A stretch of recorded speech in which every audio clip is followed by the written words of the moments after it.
माननीय सभासदों, माननीय अध्यक्ष जी,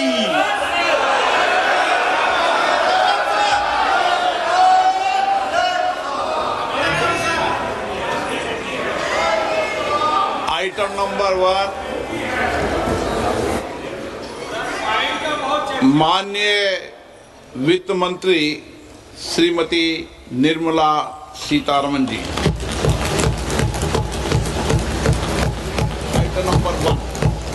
Item number 1. Sir, with your permission, I rise to lay on the table a copy each of the following papers, Hindi and English versions, under Article 281 of the Constitution, Report for 2026 to 2031, Volume 1, Main Report of the 16th Finance Commission.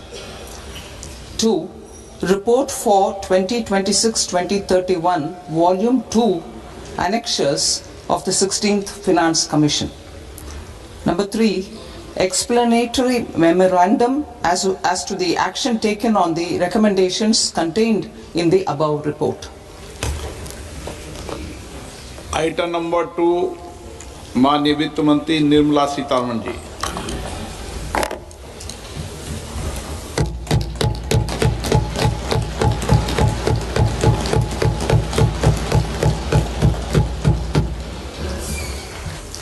Honorable Speaker, sir, on the sacred occasion of Magh Purnima and the birth anniversary of Guru Ravidas, I present the budget for the year 2026-2027. Since we assumed office 12 years ago, India's economic trajectory has been marked by stability, fiscal discipline, sustained growth and moderate inflation. This is the result of conscious choices we have made, even in times heightened uncertainty and disruption. Our government, led by Honorable Prime Minister Modi, has decisively and consistently chosen action over ambivalence, reform over rhetoric, and people over populism. We have pursued far-reaching structural reforms, fiscal prudence and monetary stability, whilst maintaining a strong thrust on public investment. Keeping Atmanirbharta as a lodestar, we have built domestic manufacturing capacity, energy security, and reduced critical import dependencies. Simultaneously, we have ensured that citizens benefit from every action of the government, undertaking reforms to support employment generation, agricultural productivity, household purchasing power, and universal services to people. These measures have delivered a high growth rate of around 7% and helped us make substantial strides in poverty reduction and improvement in the lives of our people. Today, we face an external environment in which trade and multilateralism are impaired and access to resources and supply chains are disrupted. New technologies are transforming production systems while sharply increasing demands on water, energy, and critical minerals. India will continue to take confident steps towards Vikasit Bharat, balancing ambition with inclusion. As a growing economy with expanding trade and capital needs, India must also remain deeply integrated with global markets, exporting more and attracting stable long-term investment. As I begin Part A, I want to express my gratitude to the people for standing firmly with us as we forge our way together towards becoming one of the largest economies of the world.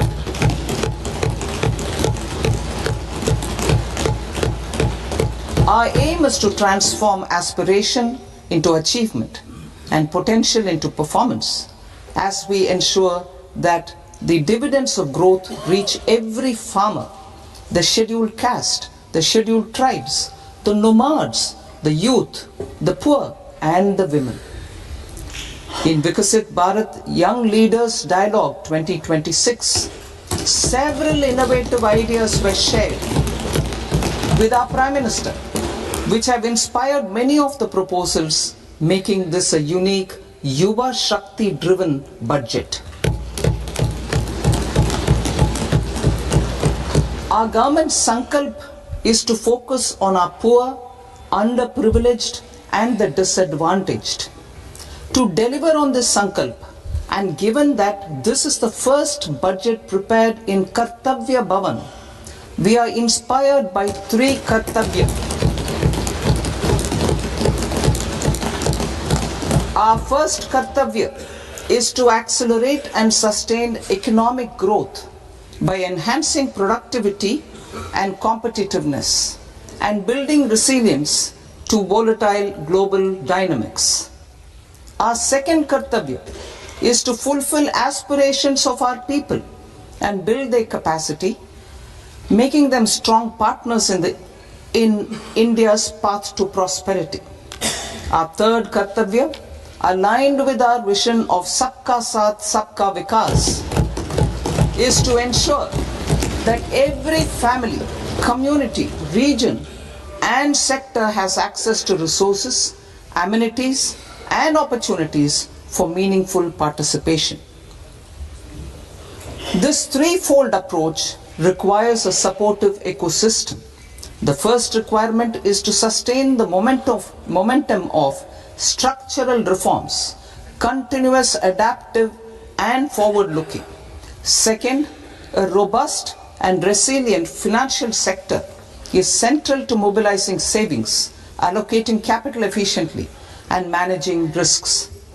Third, cutting-edge technologies, including AI applications, can serve us as force multipliers for better governance. Reform Express. Our government has undertaken comprehensive reforms towards creating employment, boosting productivity, and accelerating growth.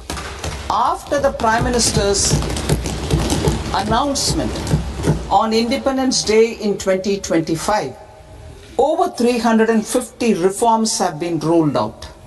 This includes GST simplification, notification of labor codes, and rationalization of mandatory quality control orders.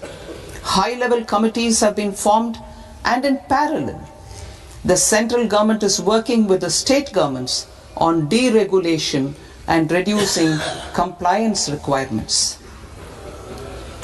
The Reform Express is well on its way and will maintain its momentum to help us fulfill our Kartavya. I now move to specific proposals. Under our first Kartavya, to accelerate and sustain economic growth, I propose interventions in 6 areas. 1. Scaling up manufacturing in 7 strategic and frontier sectors. 2. Rejuvenating legacy industrial sectors. 3. Creating champion MSMEs. 4. Delivering a powerful push for infrastructure. 5. Ensuring long-term security and stability. And 6. Developing city economic regions. Scaling up of manufacturing in 7 strategic and frontier sectors. Biopharma Shakti, meaning biopharma strategy for health advancement through knowledge, technology, and innovation. India's disease burden is observed to be shifting towards non-communicable diseases like diabetes, cancer, and autoimmune disorders. Biologic medicines are key to longevity and quality of life at affordable costs. To develop India as a global biopharma manufacturing hub,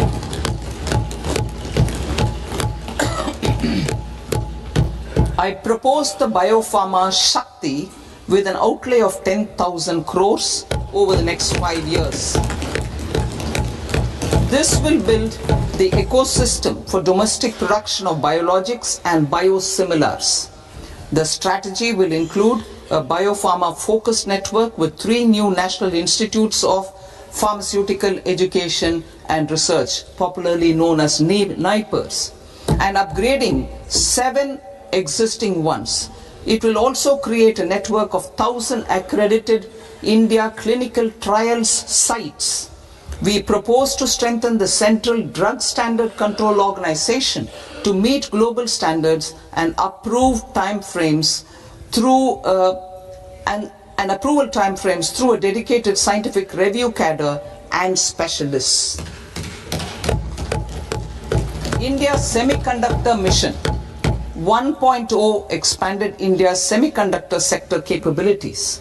Building on this, we will launch ISM 2.0 to produce equipment and materials, design full-stack Indian IP, and fortify supply chains. We will also focus on industry-led research and training centers to develop technology and skilled workforce. The Electronics Components Manufacturing Scheme, launched in April 2025 with an outlay of 22,919 crores, already has investment commitments at double the targets. We propose to increase the outlay to 40,000 crores to capitalize on this momentum.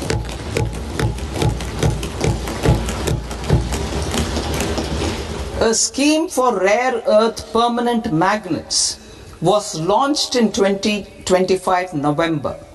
We now propose to support the mineral-rich states of Odisha, Kerala, Andhra Pradesh and Tamil Nadu to establish dedicated rare earth corridors to promote mining, processing, research and manufacturing. To enhance domestic chemical production and reduce import dependency, we will launch a scheme to support states in establishing 3 dedicated chemical parks through challenge route on a cluster-based plug-and-play model. Strong capital goods.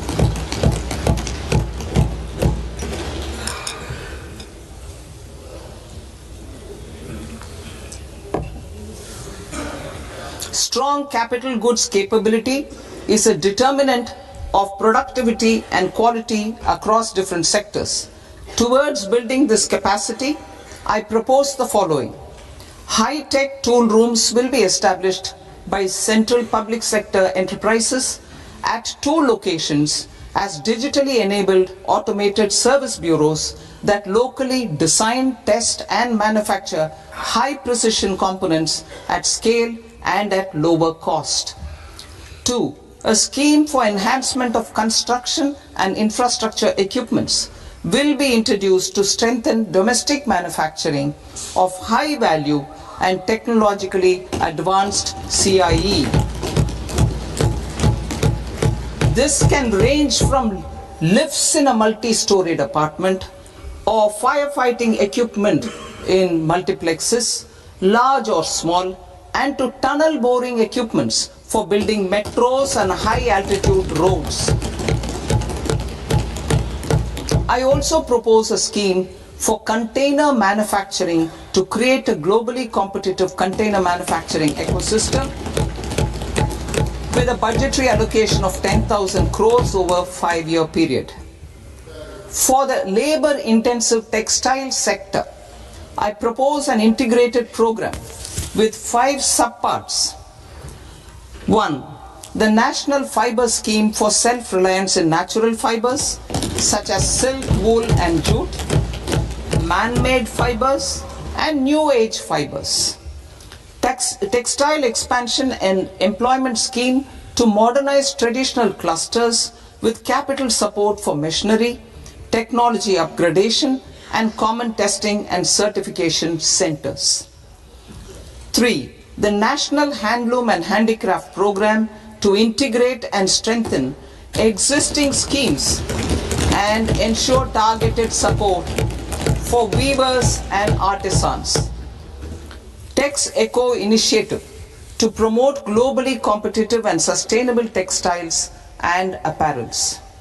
Samarth 2.0 to modernize the upgrade the textile skilling ecosystem through collaboration with industry and academic institutions. Further, I propose to set up mega textile parks in challenge mode. They can also focus on bringing value addition to technical textiles. I propose to launch the Mahatma Gandhi Gram Swaraj initiative to strengthen khadi, handloom and handicrafts. This will help in global market linkage and branding. It will streamline and support training, skilling, quality of process and production. This will benefit our weavers, village industries, one district, one product ODOP initiative and also our rural youth. India has the potential to emerge as a global hub for high quality, affordable sports goods. I propose a dedicated initiative for sports goods that will promote manufacturing, research and innovation in equipment design as well as material sciences. Rejuvenation of legacy industrial clusters. I propose to introduce a scheme to revive 200 legacy industrial clusters to improve their cost competitiveness and efficiency through infrastructure and technology upgradation. Creating champion SMEs and supporting micro enterprises. Recognizing MSMEs as a vital engine of growth, I propose a three-pronged approach to help them grow as champions. Equity support. I propose to introduce a dedicated 10,000 crores SME growth fund to create future champions, incentivizing enterprises based on select criteria. I also propose to top up the Self-Reliant India Fund set up in 2021 with 2,000 crores to continue support to micro enterprises and maintain their access to risk capital. Liquidity support. With TREDS, more than 7 lakh crore has been made available to MSMEs. To leverage its full potential, I propose 4 measures. 1. Mandate TREDS as the transaction settlement platform for all purchases from MSMEs by CPSEs, serving as a benchmark for other corporates. 2.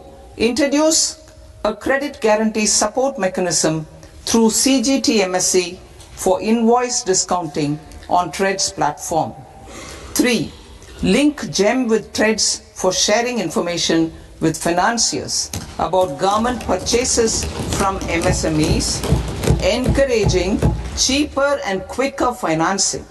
4. Introduce TREDS receivables as asset-backed securities, helping develop a secondary market, enhancing liquidity and settlement of transactions. Professional support. Government will facilitate professional institutions such as the ICAI, ICSI, ICMAI to design short-term modular courses and practical tools to develop a cadre of corporate mitras, especially in Tier 2 and Tier 3 towns. These accredited para-professionals will help MSMEs meet compliance requirements at affordable costs. Infrastructure. During this past decade, our government has undertaken several initiatives for large-scale enhancement of public infrastructure, including through new financing instruments such as Infrastructure Investment Trust (InvITs) and Real Estate Investment Trust (REITs). and institutions like NIIF and NABFID. We shall continue to focus on developing infrastructure in cities with over 5 lakh population, that is tier 2, tier 3 cities, which have expanded to become growth centers. Public capital expenditure has increased manifold from 2 lakh crore in 2014-15 to an allocation of 11.2 lakh crore in BE 25-26. In this coming year, that is financial year 2026-27, I propose to increase it to 12.2 lakh crores to continue the momentum. To strengthen the confidence of private developers regarding risks during infrastructure development and construction phase, I propose to set up an infrastructure risk guarantee fund to provide prudentially calibrated partial credit guarantee to lenders. Over the years, RITES have emerged as a successful instrument for asset monetization. I propose to accelerate recycling of significant real estate assets of the CPSEs through the setting up of dedicated RITES.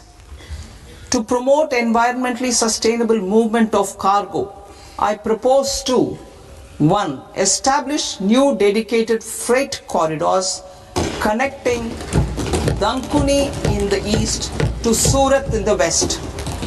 Operationalize 20 new national waterways over the next 5 years.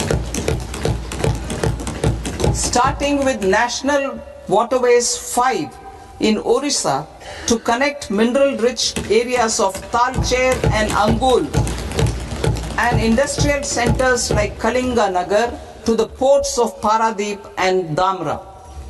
Training institutes will be set up as regional centers of excellence for development of required manpower for these waterways. This will benefit youth in the entire stretch of the waterways to train and acquire skills. Further, a ship repair ecosystem catering to inland waterways will also be set up at Varanasi and Patna.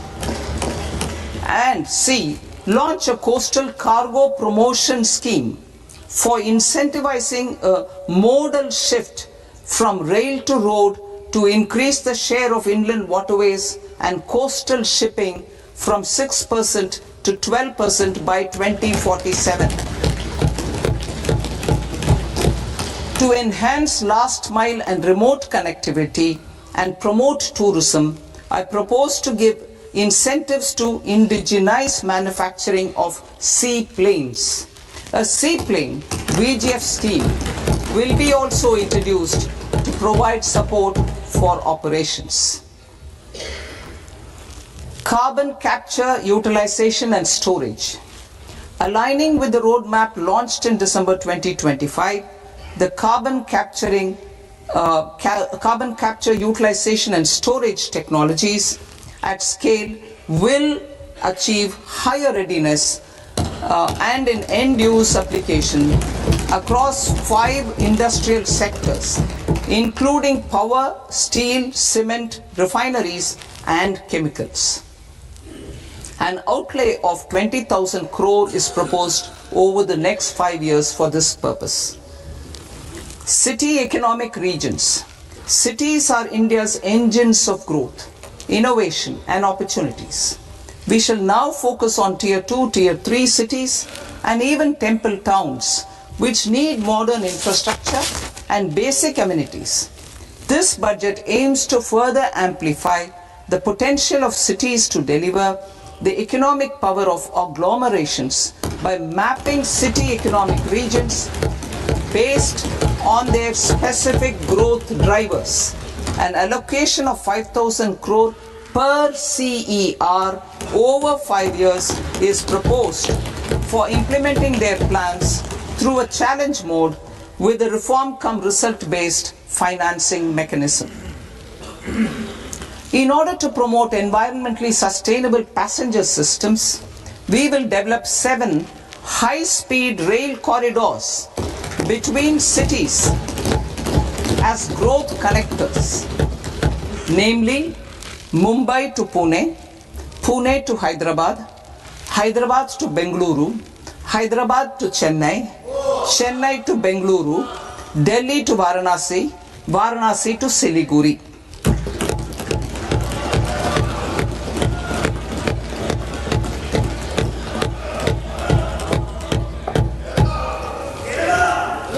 Financial sector. The Indian banking sector today is characterized by strong balance sheet, historic highs in profitability, improved asset quality, and coverage exceeding 98% of villages in the country. At this juncture, we are well placed to futuristically evaluate the measures needed to continue on the path of reform-led growth of this sector. I propose setting up a high-level committee on banking for Vikasit Bharat. High-level committee on banking for Vikasit Bharat to comprehensively review the sector and align it with India's next phase of growth while safeguarding financial stability, inclusion, and consumer protection.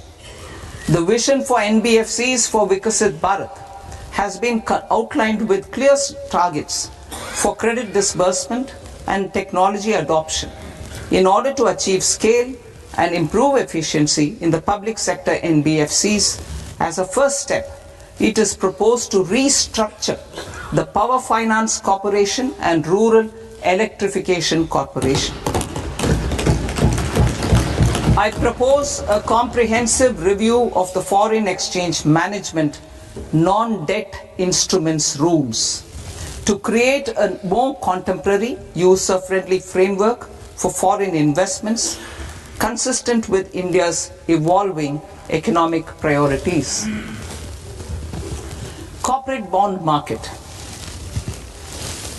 I propose to introduce a market-making framework with suitable access to funds and derivatives on corporate bond indices. I also propose to introduce total return swaps on corporate bonds. Municipal bonds. To encourage the issuance of municipal bonds of higher value by larger cities, I propose an incentive of 100 crore rupees for a single bond issuance. 100 crore rupees for a single bond issuance of more than 1,000 crore. The current scheme under Amrit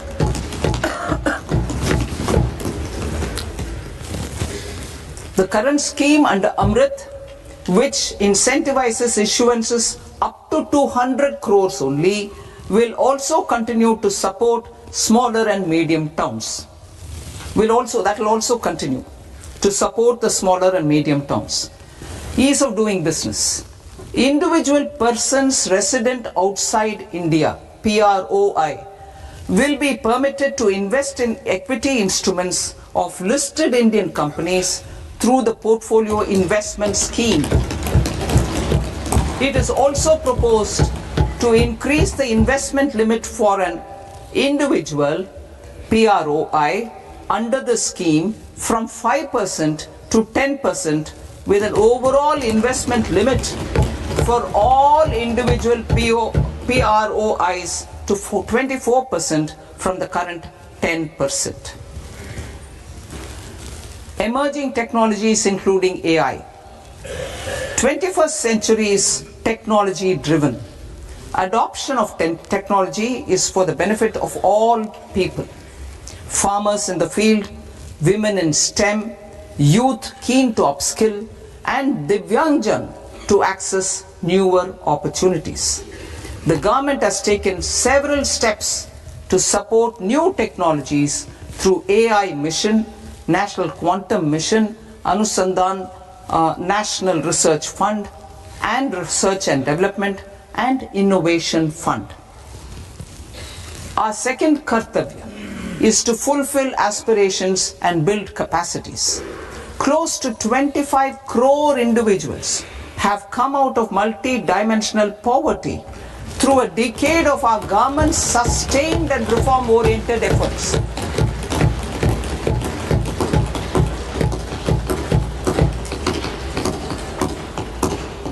Our government has therefore decided to place a renewed emphasis on the service sector to provide a pathway to fulfilling aspirations of a youthful India with the following measures. I propose to set up a high-powered Education to Employment and Enterprises Standing Committee to recommend measures that focus on services sector as a core driver of Vikasit Bharat. This will make us a global leader in services with a 10% global share by 2047. The committee will prioritize areas to optimize the potential for growth, employment, and exports. They will also assess the impact of emerging technologies, including AI, on jobs and skill requirements and propose measures thereof. To create a range of skilled career pathways, a new range of skilled career pathways for our youth, I propose interventions in the following sectors. Health.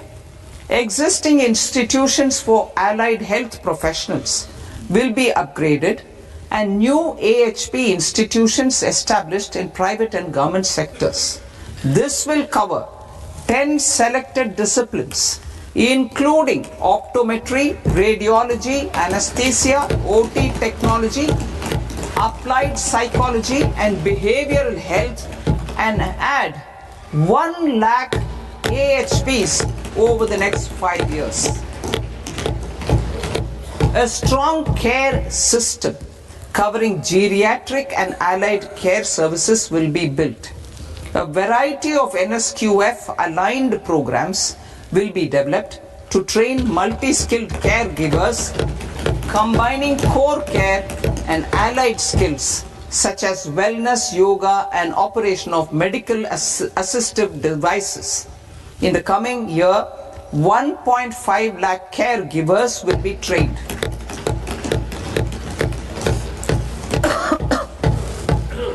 Hubs for medical value tourism. To promote India as a hub for medical tourism services, I propose to launch a scheme to support states in establishing 5 regional medical hubs in partnership with the private sector. These hubs will serve as integrated healthcare complexes that combine medical, educational and research facilities. They will have Ayush centers, medical value tourism facilitation centers, and infrastructure for diagnostics, post-care and rehabilitation. These hubs will provide diverse opportunities, job opportunities for health professionals, including doctors and AHPs. Ancient Indian yoga, already respected in several parts of the world, was given a mass global recognition when Honorable Prime Minister took it to the UN. Post-COVID, Ayurveda gained a similar global acceptance and recognition. Exporting quality Ayurveda products helps farmers who grow the herbs and youth who process the products. To meet growing global demand, a few more steps are being taken. I propose to 1. Set up 3 new All India Institutes of Ayurveda. 2. Upgrade Ayush pharmacies and drug testing labs for higher standards of certification ecosystem and make available more skilled personnel. 3. Upgrade the WHO Global Traditional Medicine Center in Jamnagar to bolster evidence-based research, training and awareness for traditional medicine. Animal husbandry. Livestock contributes to close to 16% of farm income. including of poor and marginal households.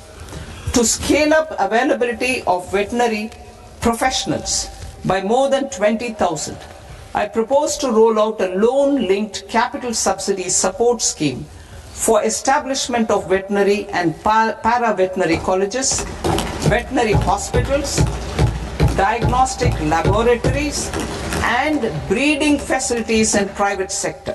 Collaboration between Indian and foreign institutions will also be facilitated.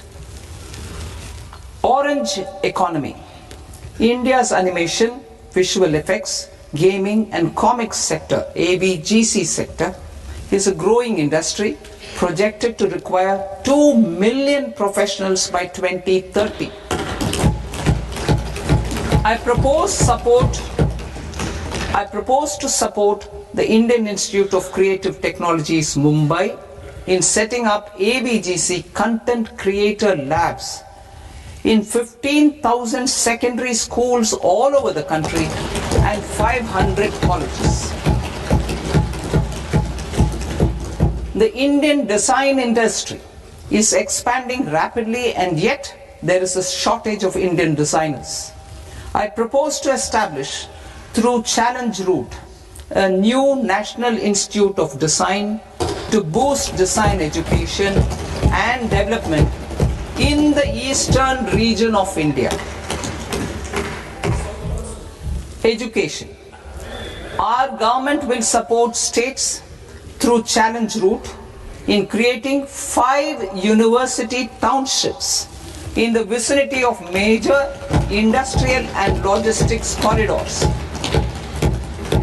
These planned academic zones will host multiple universities, colleges and research institutions, skill centers and residential complexes. In higher education, STEM institutions, prolonged hours of study and laboratory work pose some challenges for girl students. Through VGF, viability gap funding and capital support, one girls' hostel will be established in every district.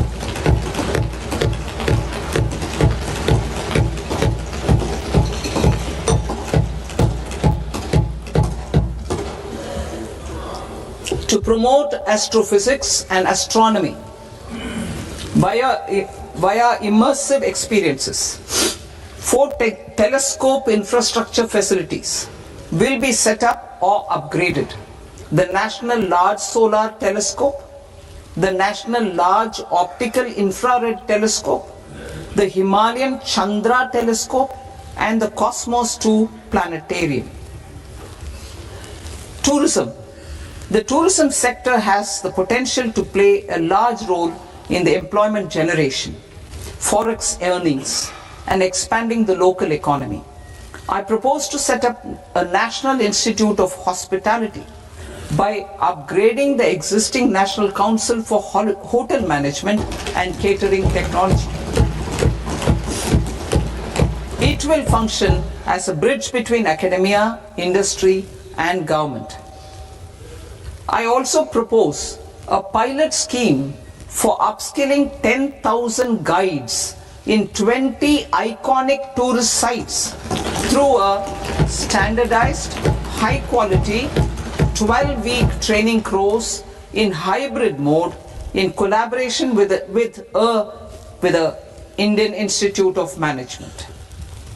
A national destination digital knowledge grid will be established to digitally document all places of significance, cultural, spiritual, and heritage. This initiative will create a new ecosystem of jobs for local researchers, historians, content creators, and technology partners. India has the potential and opportunity to offer world-class trekking and hiking experience. We will develop ecologically sustainable mountain trails in Himachal Pradesh, Uttarakhand, and Jammu Kashmir. Also in Araku Valley in the Eastern Ghats, and Podigai Malai in the Western Ghats. Turtle trails along key nesting sites in the coastal areas of Odisha, Karnataka and Kerala. And 3. Bird watching trails along the Pulikat Lake in Andhra Pradesh, Tamil Nadu. It's on the border. Under the visionary leadership of Honorable Prime Minister, we established the International Big Cat Alliance in 2024. This year, India is hosting the first ever Global Big Cat Summit, where heads of governments and ministers from 95 range countries will deliberate on collective strategies for conservation. Heritage and culture tourism. I propose to develop 15 archaeological sites, including Lothal, Dolavira, Rakigadi, Adichanallur, Saranath, Hastinapur, and Leh Palace into vibrant experiential cultural destinations.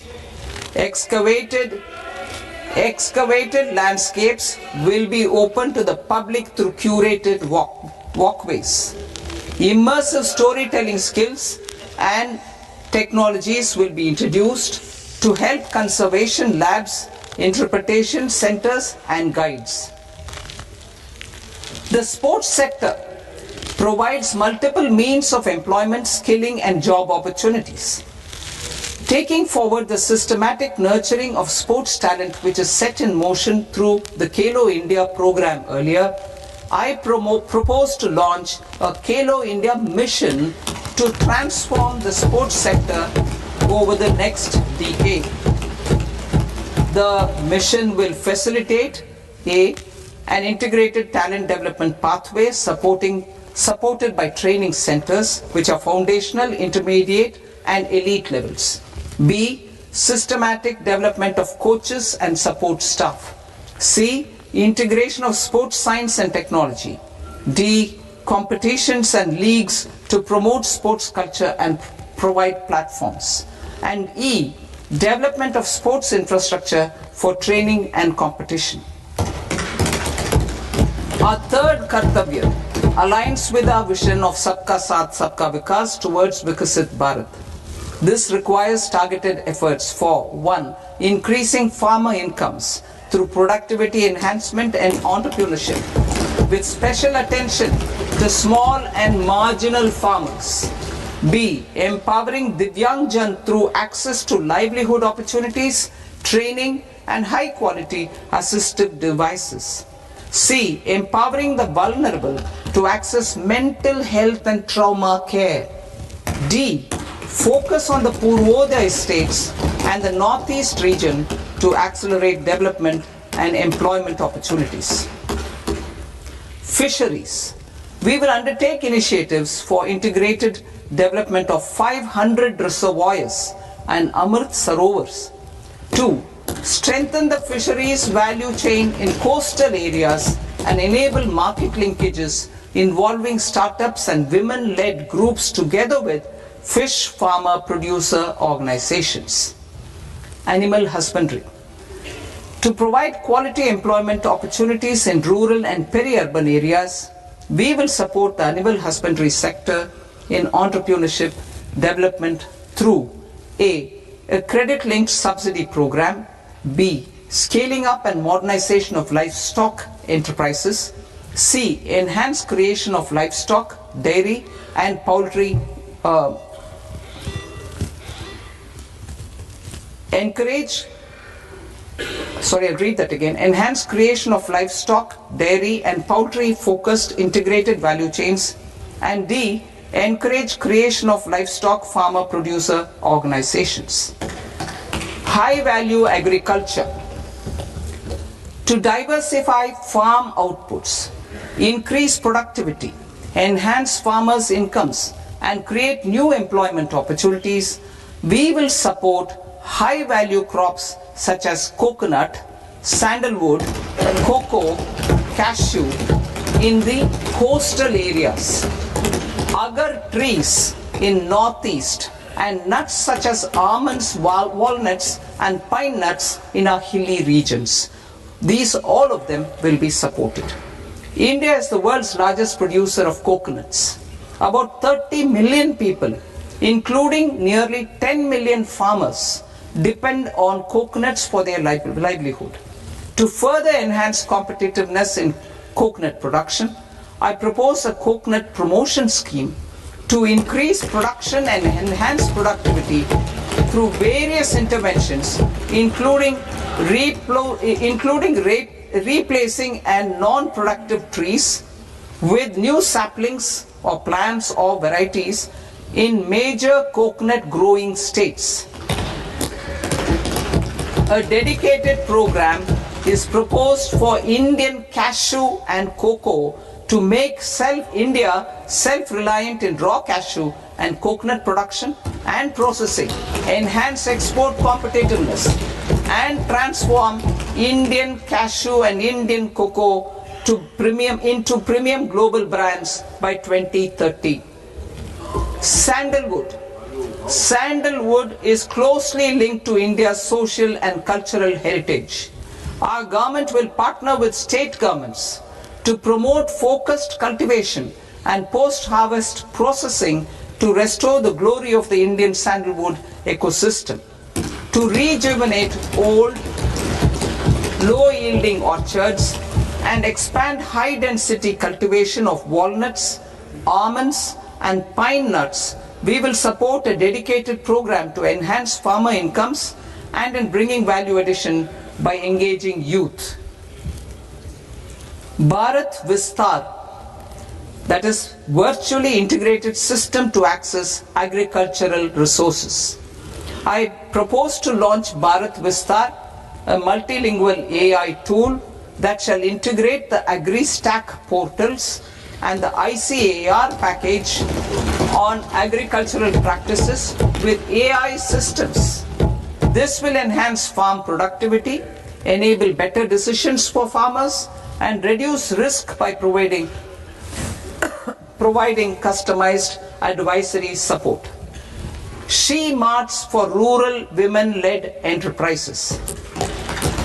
Building on the success of Lakpati Didi program, I propose to help women take the next step from credit-linked livelihoods to being owners of enterprises. Self-help entrepreneur, She Marts will be set up as community-owned retail outlets within the cluster-level federations through enhanced and innovative financing instruments. Empowering Divyangjan. Divyangjan Kaushal Yojana. Information technology, AVGC sectors, hospitality and food and beverages sectors often offer task-oriented and process-driven roles which are suitable for Divyangjan. We will ensure dignified livelihood opportunities through industry-relevant and customized training specific to each Divyangjan group. Divyang Sahara Yojana. Timely access to high-quality assistive devices for all eligible Divyangjan is a fundamental need. I propose to 1. Support the Artificial Limbs Manufacturing Corporation of India, Alimco, to set up and to scale up production of assistive devices, invest in R&D and AI integration, strengthen PM Divyasha Kendras, and support setting up of assistive technology marts as modern retail style centers where Divyangjan and senior citizens can see, try and purchase assistive products. Reaffirming our commitment to mental health and trauma care. There are no national institutes for mental health care in North India. We will therefore set up a NIMHANS 2 and also upgrade national mental health institutes in Ranchi and in Tezpur as regional apex institutions. Emergencies expose families, particularly the poor and vulnerable, to unexpected expenditure. We will strengthen and increase these capacities by 50% in district hospitals by establishing emergency and trauma care centers. Focus on Purvodaya states and northeastern regions. Purvodaya, I propose the development of an integrated East Coast industrial corridor with a well-connected node at Durgapur, creation of 5 tourism destinations in 5 Purvodaya states, and the provision of 4,000 e-buses. Buddhist sites in northeastern region. The northeastern region is a civilizational confluence of Theravada and Mahayana or Vajrayana traditions. I propose to launch a scheme for development of Buddhist circuits in Arunachal Pradesh, Sikkim, Assam, Manipur, Mizoram and Tripura. The scheme will cover preservation of temples and monasteries, pilgrimage interpretation centers, connectivity and pilgrim amenities. 16th Finance Commission. On 17th November 2025, the 16th Finance Commission submitted its report to the President. As mandated under Article 281 of the Constitution, the government is to lay the report along with the explanatory memorandum on the action taken report on the recommendations of the Commission in Parliament, which, Sir, Honourable Speaker, you've allowed me to do at the commencement of this session. The government has accepted the recommendation of the Commission to retain the vertical share of devolution at 41%. As recommended by the Commission, I have provided 1.4 lakh crores of rupees to the states for the year 2026-2027 as Finance Commission grants. These include rural and urban local body and disaster management grants. Fiscal consolidation. Government has been delivering on our fiscal commitments consistently without compromising on social needs. To strive towards accepted standards of fiscal management in Budget 25-26, I had indicated that the central government would target reaching a debt to GDP ratio of 50 plus or minus 1% by 2030-31. In line with this, the debt to GDP ratio is estimated to be 55.6% of GDP in BE 26-27. compared to 56.1% of GDP in RE 25-26. A declining debt to GDP ratio will gradually free up resources for priority sector lending and expenditure by reducing the outgo on interest payments. One of the main operational instruments for debt targeting is the fiscal deficit. I am happy to inform this august House that I fulfilled my commitment made in 2021-2022 to reduce fiscal deficit below 4.5% of GDP by 25-26.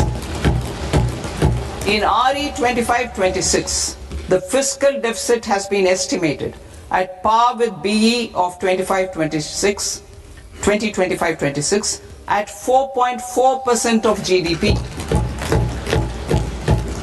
In line with the new fiscal prudence path of debt consolidation, the fiscal deficit in BE 26-27 is estimated to be 4.3% of the GDP.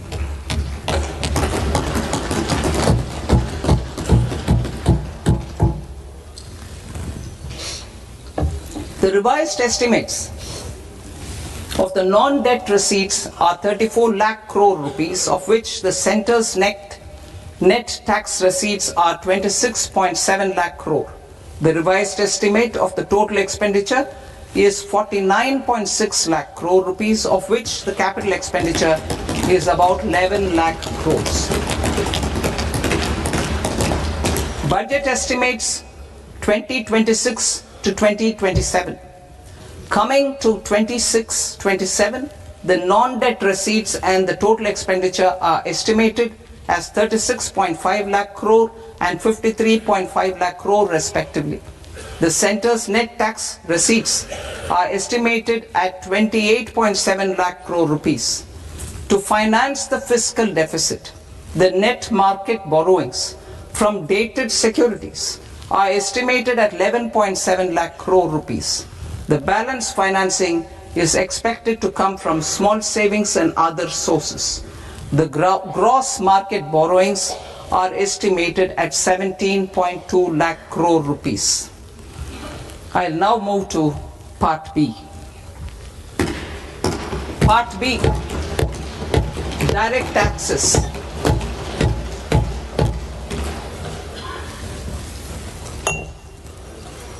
Honorable Speaker, sir, I now present my proposals on direct taxes. New Income Tax Act. In July 2024, I announced a comprehensive review of the Income Tax Act 1961. This was completed in a record time, and the Income Tax Act 2025 will come into effect from 1st April 2026. The simplified income tax rules and forms will be notified shortly, giving adequate time to taxpayers to acquaint themselves with its requirements. The forms have been redesigned such that ordinary citizens can comply without difficulty. Ease of living. I propose that any interest awarded by the Motor Accident Claims Tribunal to a natural person will be exempt from income tax, and any TDS on this account will be done away with. I propose to reduce TCS rate on the sale of overseas tour program package from the current 5% and 20% to 2% without any stipulation of amount. I propose to reduce TCS rate for pursuing education and for medical purposes under the Liberalized Remittance Scheme, popularly known as LRS, from 5% to 2%. Supply of manpower services is proposed to be specifically brought within the ambit of payment to contractors for the purpose of TDS to avoid ambiguity. Thus, TDS on these services will be at the rate of either 1% or 2% only.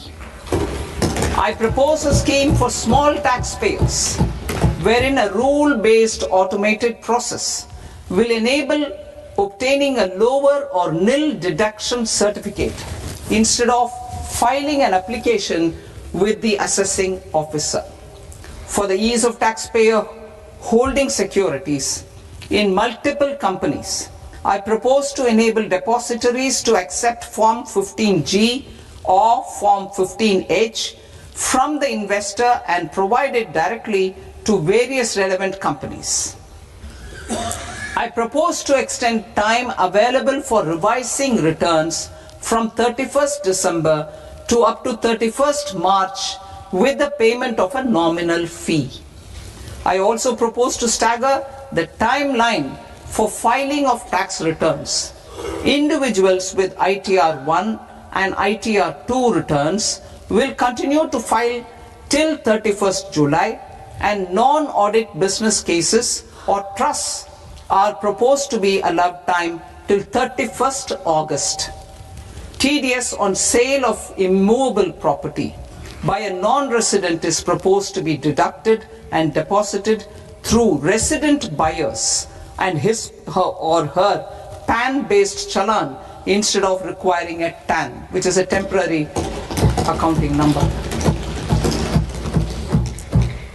To address practical issues of small taxpayers like students, young professionals, tech employees, relocated NRIs, and such others, I propose to introduce a one-time 6-month foreign asset disclosure scheme for these taxpayers to disclose income or assets below a certain size.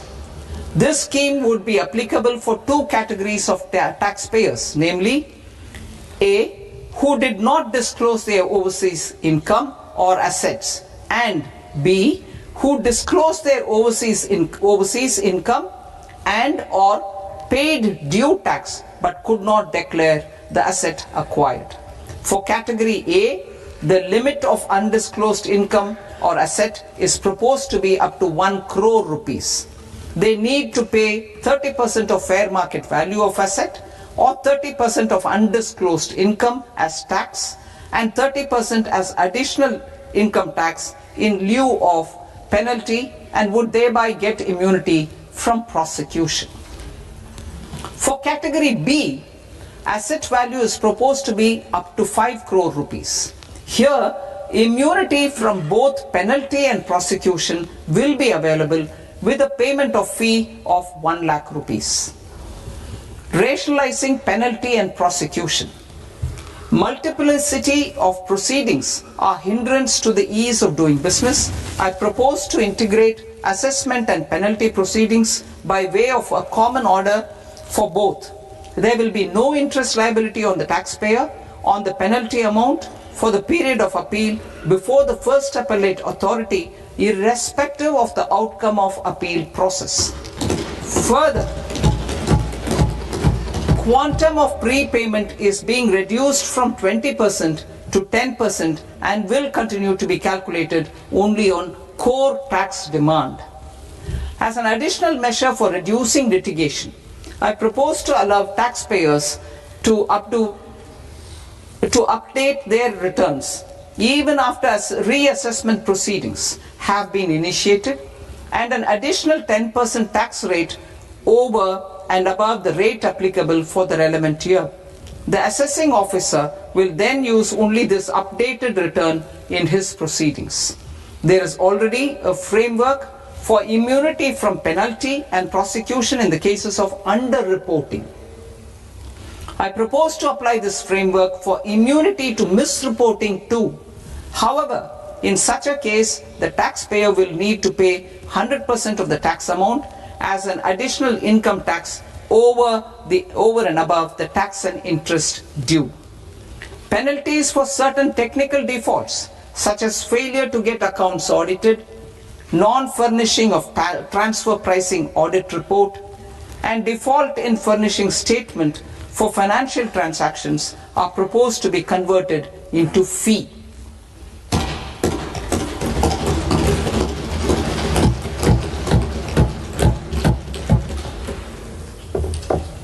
I propose to rationalize prosecution framework under Income Tax Act while maintaining a careful balance for deterrence in some serious offence. Non-production of books of account and documents and requirement of TDS payment where payment is made in kind are being decriminalized. Further, minor offences will attract fine only. The remaining prosecutions will be graded commensurate with the quantum of offence. They will entail only simple imprisonment with maximum imprisonment reduced to 2 years and power to courts to convert even those into fines. There is no penalty. There is no penalty presently for non-disclosure of non-immovable foreign assets with aggregate value less than 20 lakh rupees. I propose to also provide them with immunity from prosecution with retrospective effect from 1/10/2024.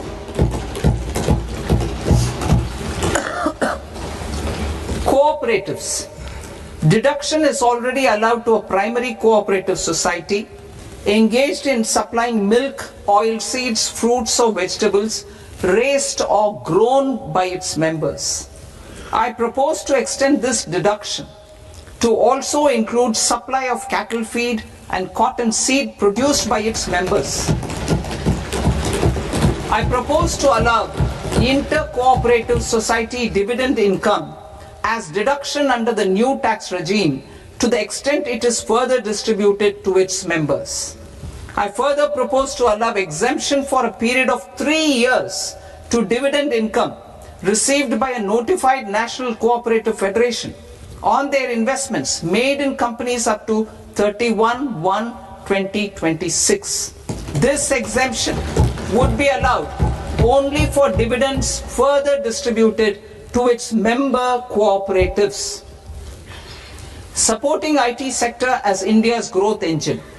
India is a global leader in software development services, IT-enabled services, knowledge process outsourcing services, and contract R&D services relating to software development. These businesses and their segments are quite interconnected with each other.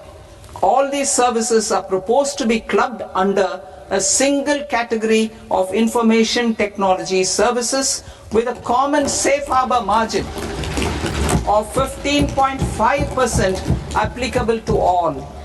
The threshold for availing safe harbor for IT services is being enhanced substantially from 300 crore rupees to 2,000 crore rupees.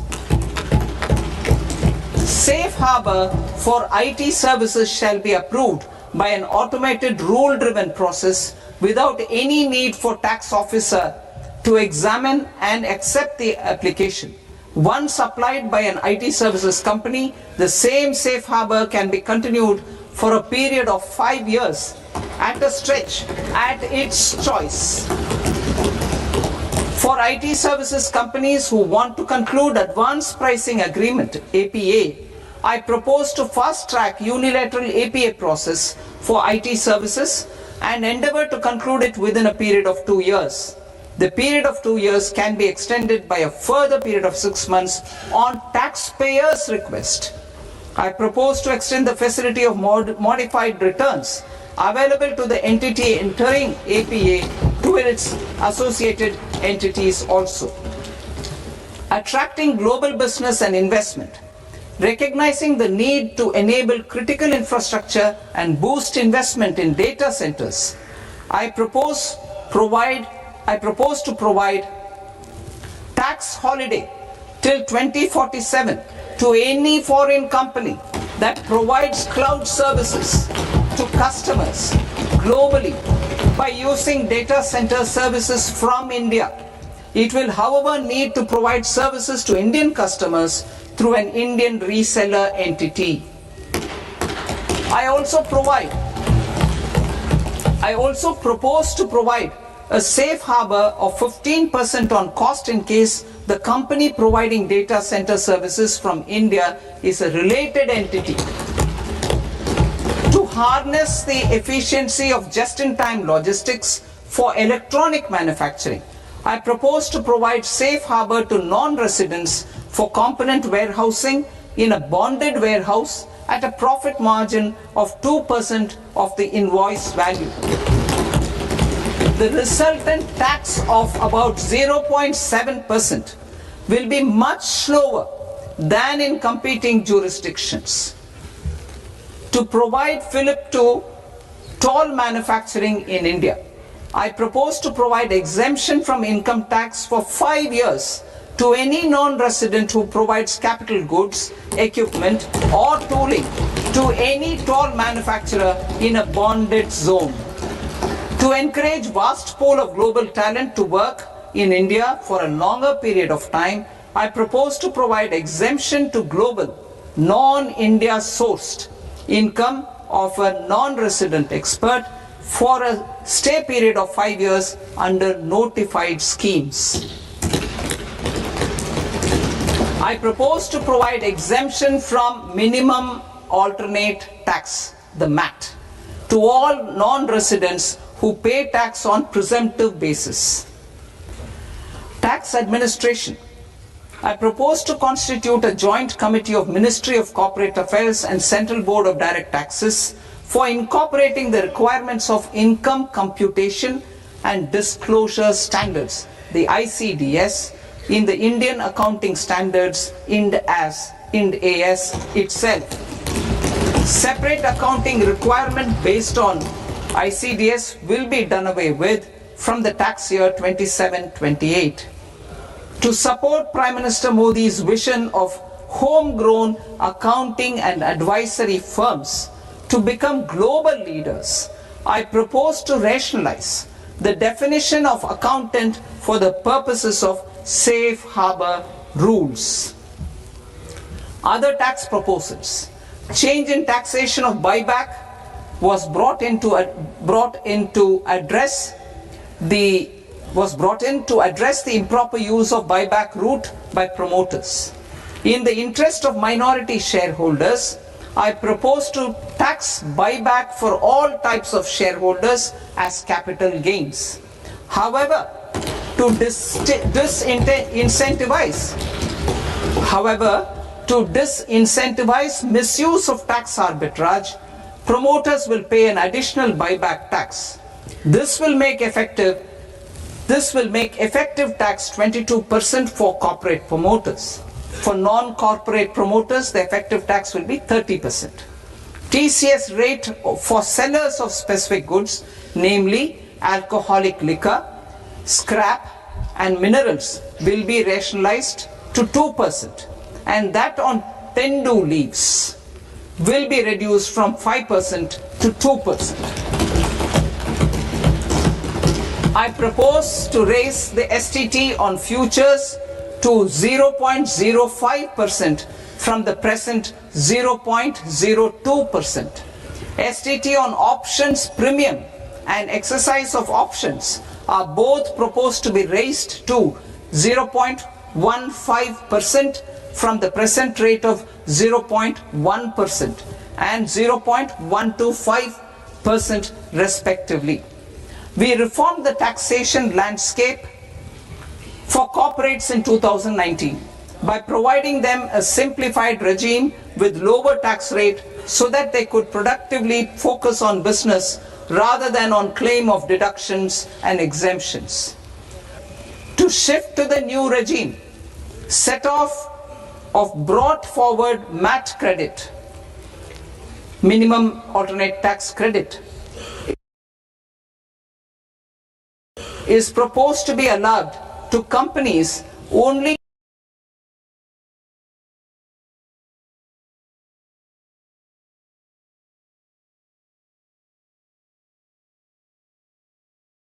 in the new regime. Set off using available MAT credit is proposed to be allowed to an extent of 1/4 of the tax liability in the new regime. MAT is proposed to be made final tax, so there will be no further credit accumulation from 1st April 2026. In line with this change, the rate of final tax is being reduced to 14% from the current MAT rate of 15%. The brought forward MAT credit of taxpayers accumulated till 30th March 2026 will continue to be available to them for set off as above. Indirect taxes. I shall now take up proposals related to indirect taxes. My proposals for customs and central excise aim to further simplify the tariff structure, support domestic manufacturing, promote export competitiveness, and correct inversion in duty. To continue weeding out long continuing customs duty exemptions, I propose to remove certain exemptions on items which are being manufactured in India or where the imports are negligible. Similarly, to further simplify the process of ascertaining the rate of duty applicable on a particular item, I propose to incorporate certain effective rates in various customs notifications to the tariff schedule itself. I shall now take up sector-specific proposals. Promotion of exports of marine, leather, and textile products. I propose to increase the limit for duty-free imports of specified inputs used for processing seafoods for export from the current 1% to 3% of FOB value of the previous year's export turnover. I also propose to allow duty-free imports of specified inputs, which is currently available for exports of leather, or synthetic footwear to exports of shoe uppers as well. I propose to extend the time period for export of final product from the existing 6 months to 1 year for exporters of leather or textile garments, leather or synthetic footwear and other leather products. Energy transition and security. I propose to extend the basic customs duty exemption given to capital goods used for manufacturing lithium-ion cells for batteries to those used for manufacturing lithium-ion cells for battery energy storage systems also. I propose to exempt basic customs duty on import of sodium antimonate for use in manufacture of solar glass. Nuclear power. I propose to extend the existing basic customs duty exemption on imports of goods required for nuclear power projects till the year 2035 and expand it for all nuclear plants irrespective of their capacity. Critical minerals. It is proposed to provide basic customs duty exemption to the import of capital goods required for the processing of critical minerals in India. Biogas blended CNG. I propose to exclude the entire value of biogas while calculating the central excise duty payable on biogas blended CNG. Civil and defense aviation. I propose to exempt basic customs duty on components and parts required for the manufacture of civilian training and other aircrafts. It is proposed to exempt basic customs duty on raw materials imported for the manufacture of parts of aircraft to be used in maintenance, repair or overall requirements by units in the defense sector. Electronics.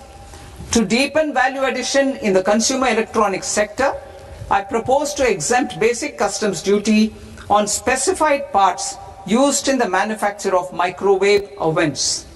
Special economic zone. To address the concerns arising about utilization of capacity by manufacturing units in the special economic zones due to global trade disruptions, I propose as a special one-time measure to facilitate sales by eligible manufacturing units in SEZs to the domestic tariff area at concessional rates of duty. The quantity of such sales will be limited to a prescribed proportion of their exports. Necessary regulatory changes will be undertaken to operationalize the measures while ensuring level playing field for the units working in the DTA. Ease of living. To rationalize the customs duty structure for goods imported for personal use, I propose to reduce the tariff rate on all dutiable goods imported for personal use from 20% to 10%. To provide relief to patients, particularly those suffering from cancer, I propose to exempt basic customs duty on 17 drugs or medicines. I propose also to add 7 more rare diseases for the purposes of exempting import duties on personal imports of drugs, medicines, and food for special medical purposes used in their treatment. Customs process. India's role and share in the global trade is poised for a major leap in line with our ambition and journey towards Vikasit Bharat. In this regard, I propose many measures for custom processes to have minimal intervention for smoother and faster movement of goods and greater certainty to the trade. Trust-based systems. I propose to enhance duty deferral period for Tier 2 and Tier 3 authorized economic operators, known as AEOs, from 15 days to 30 days. I propose to provide eligible manufacturer importers the same duty deferral facility. This should encourage them to get themselves accredited as a full-fledged Tier 3 AEO in due course. To provide greater certainty and for better business planning, I propose to extend validity period of advance ruling binding on customs from the present 3 years to 5 years. In the spirit of the whole of government approach,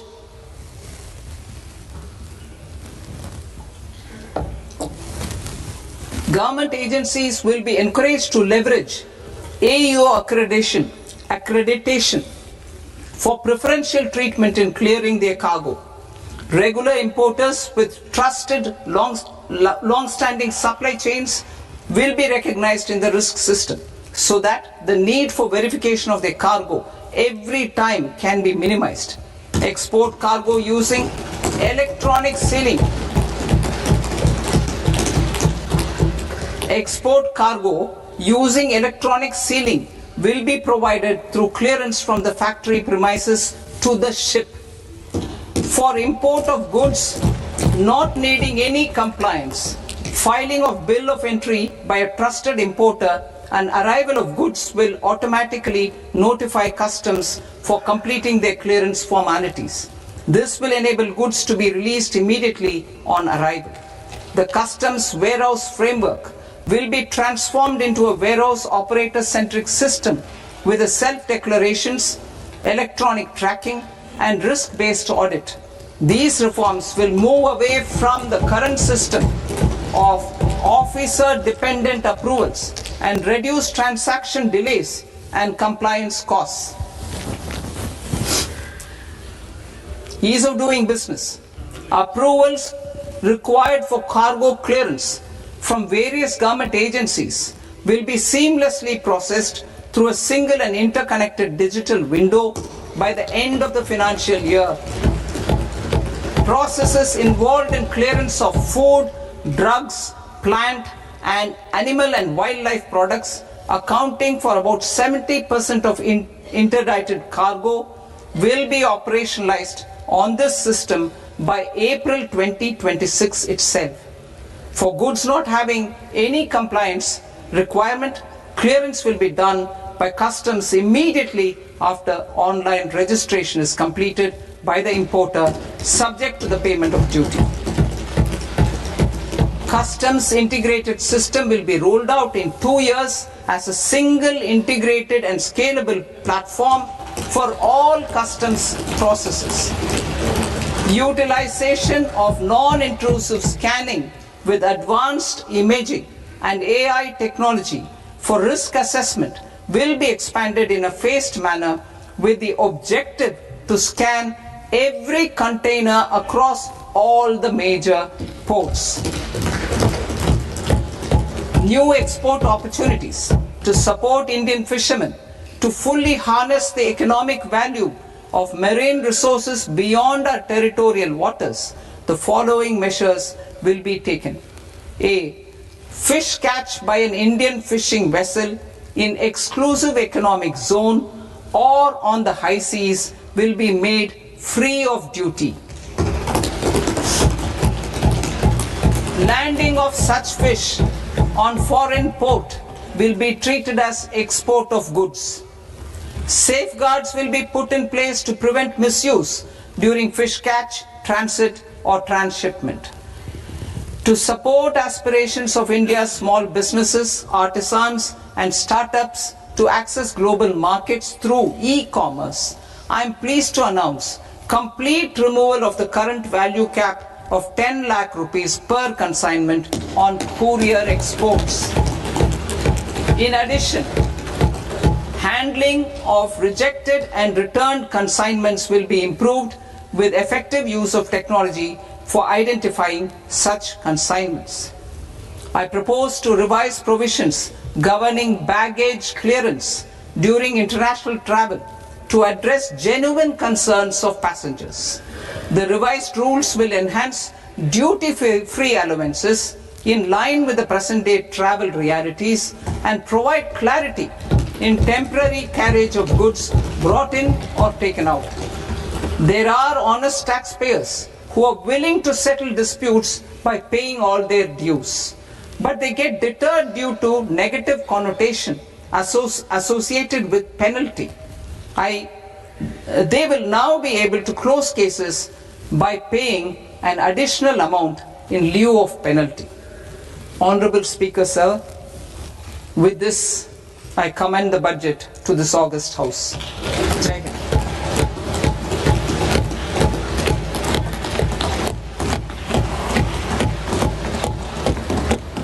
One and a half hours. Item number 3 माननीय वित्त मंत्री जी।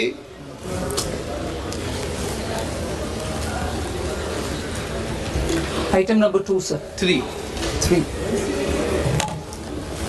Sir, with your permission, I rise to lay on the table of the following statements under Section 3(1) of the Fiscal Responsibility and Budget Management Act of 2003. Medium-term fiscal policy cum fiscal policy strategy statement and macroeconomic framework statement. Item number 4 माननीय वित्त मंत्री जी। Sir, with your permission, I move for leave to introduce the Finance Bill 2026. प्रश्न ये कि विधेयक को पुनर्स्थापित करने की अनुमति प्रदान की जाए। जो सदस्य इस पक्ष में हाँ गए, जो सदस्य विरोध में ना गए, मेरे विचार में निर्णय हाँ वालों के पक्ष में, हाँ वालों के पक्ष में अनुमति प्रदान की जाती है। माननीय मंत्री जी, आप विधेयक पुनर्स्थापित करें। Sir, I introduce the bill.